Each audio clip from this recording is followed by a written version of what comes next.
Does the thought of stepping away from social media just for 1 week feel as suffocating as being asked, can you hold your breath underwater for a week? Like, how will I stay connected?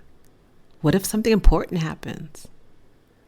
Well, that's exactly what the Lights Out Meta boycott is challenging us to do. It's asking us to log off of Instagram, Facebook, Threads, and WhatsApp for an entire week. And if that feels a little bit triggering, like you're freaking the F out a little bit, you're not alone. But it really begs the question, and our topic today is, how addicted are we to these apps? And more importantly, what are we really afraid we're going to miss out on, that we're going to lose when we unplug? And that's today's topic of the LOL with Danielle podcast, your weekly mental vacation from the daily grind for busy women who just need a moment of freedom when life feels impossible. I'm your host, Danielle Washington. I don't know about you, but this week has felt exhausting. Like we lost TikTok. We were told TikTok was going away, and we had the time to mourn because we knew it was dying. It died on Sunday, and then it came back.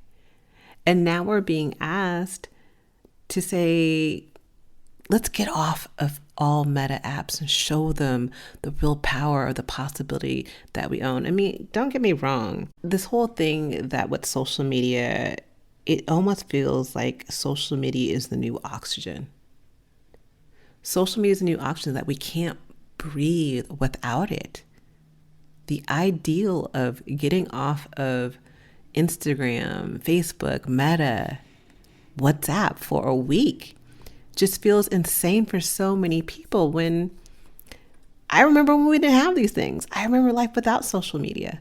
But this fear of missing out is a real thing. But what are we missing out on? That's the question. What are we really afraid of? But let's stop for a minute and really think about it. Like, what if we missed out on the most viral video of 2020 and 25? Is that really going to change your life in such a way that you're like a Celine Dion and your life can't go on? Like, we have become so intertwined with our social media, with our identity, our productivity, and our connection, that it feels just, again, insane to even consider the thought of letting it go just for a couple days. And this isn't me preaching, because I'm over here thinking, can I let go of social media for a week? I mean, I have all these things that I'm doing. Like, I'm looking for a guest for a new series I'm planning on doing. I have other things I use it for. And so I'm over here in this emotional tug of war of, can I do this? And I look back and think, yeah, you've done it. One of the best things I ever did in my life is I logged off. I logged off for about 5 months. No social media, no email, no calls. I literally went off the map for 5 months and didn't talk to anyone. Unless you knew my parents, you didn't know I was probably alive. And it was one of the best things I did. Like, I felt relaxed. I felt more productive. I just felt good. Like, there wasn't this need to know. The anxiety came back when I got back on. Like, I was like, oh my God, it's like I didn't realize how much my nervous system was in overload. And the funny thing I'm thinking about right now, I was talking to my therapist this week and I was like, I need a sensory rest break. I don't need more sleep in my life. I need rest from like the information that's coming in. And this block, this challenge, this lights out meta, it seems like a perfect time to do it. But the idea of doing it still gives a little anxiety for something that's already given me anxiety. And it feels odd because I know the benefits and I know how my body feels and how my mind feels when I've logged off before. So I still question, why is it harder now all of a sudden?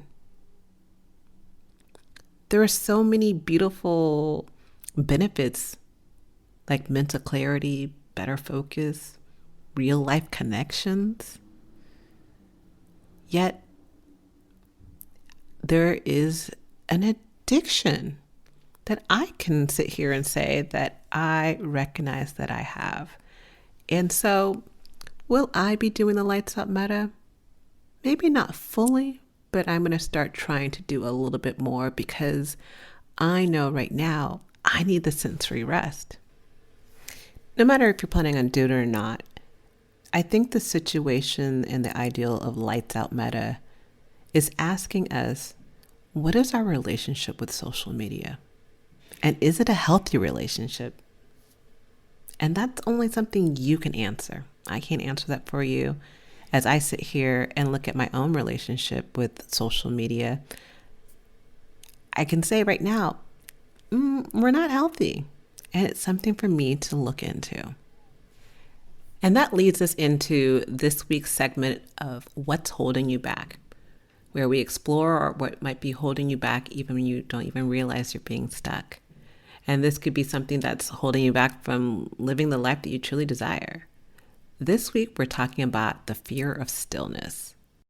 So I had a client who didn't realize she had a fear of stillness. Like, she came to me as a yoga therapy client, and she was telling me that she was exhausted. She felt overwhelmed.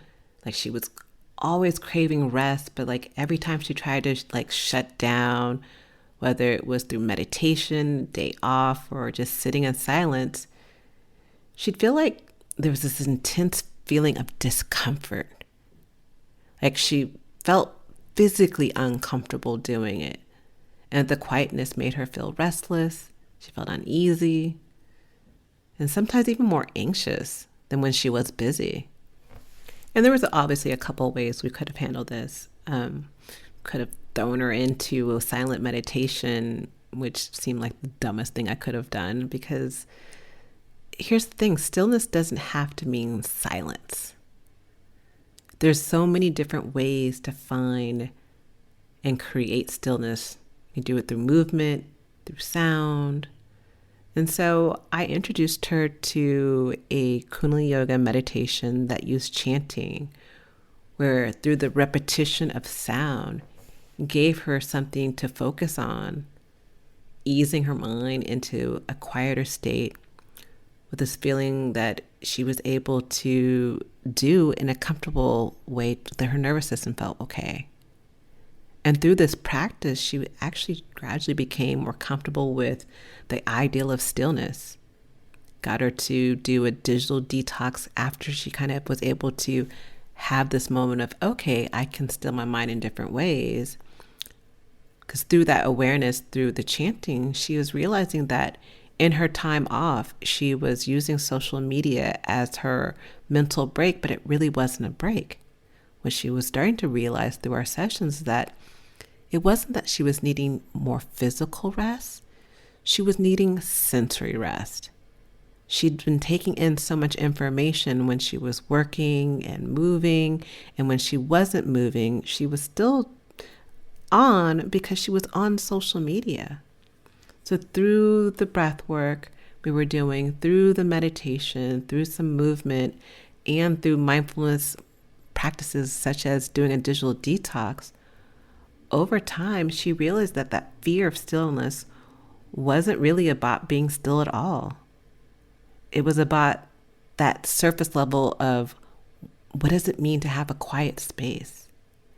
And once she was able to have the tools to navigate, the ideal of stillness became less scary for her.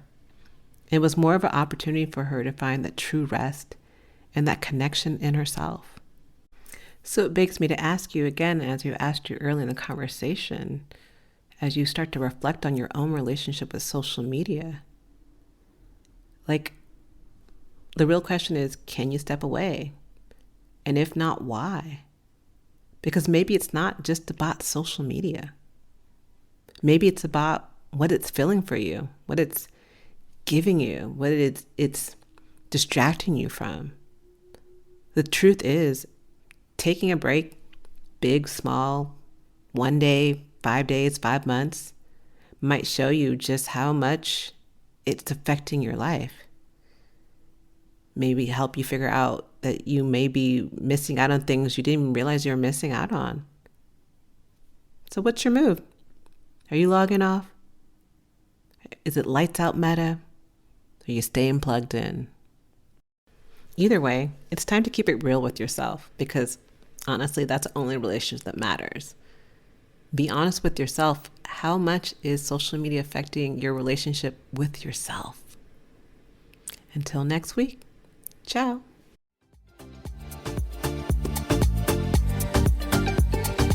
Thanks for joining us this week on the Hello Well with Danielle show. Make sure to visit our website, hellowellwithdanielle.com, where you can subscribe to our show on iTunes, Spotify, and Amazon Music and never miss an episode. Also, you can follow us on social media at Hello Well with Danielle on Facebook and Instagram, and Hello Well Danny on Twitter. And if you like hella love the show and got some good nuggets out of it, know that I'm not too proud to ask for you to please leave a rating or review on iTunes so that we can continue to expand our reach and help other women of color. Again, thanks so much for listening, and I hope to see you next week. Ciao.